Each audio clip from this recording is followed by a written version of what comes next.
इस क्वेश्चन में आपको सोनार एक्सप्लेन करना है और फिर समझाना है कि सी की डेप्थ मेजर करने में सोनार कैसे हेल्प करता है।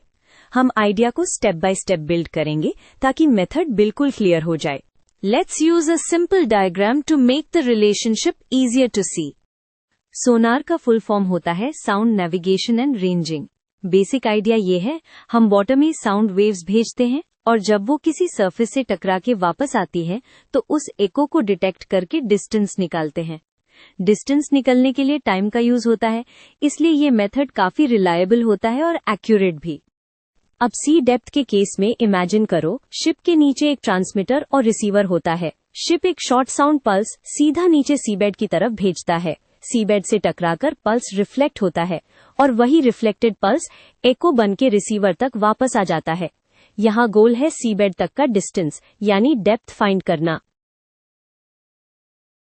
अब की मेजरमेंट क्या है? वो टाइम गैप।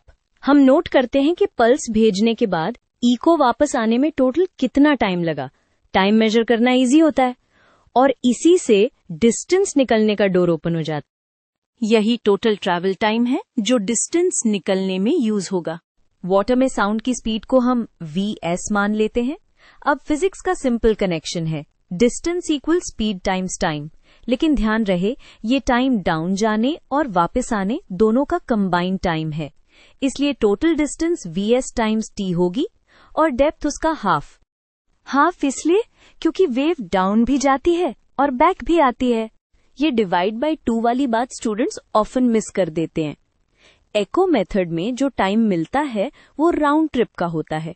अगर आप हाफ ना करें तो आप डेप्थ की जगह डबल डिस्टेंस निकाल दोगे, जो सीबेड तक का एक्चुअल डेप्थ नहीं होगा। प्रैक्टिकल साइड भी समझ लो, साउंड की स्पीड वाटर में टेम्परेचर और सैलिनिटी से थोड़ी चेंज होती है, तो वैल्यूज को नोन वैल्यू से कैलिब्रेट करते हैं। मल्टीपल पल्सेस भेज के एवरेज लेते हैं ताकि डेप्थ रीडिंग स्टेबल और एक्यूरेट आए।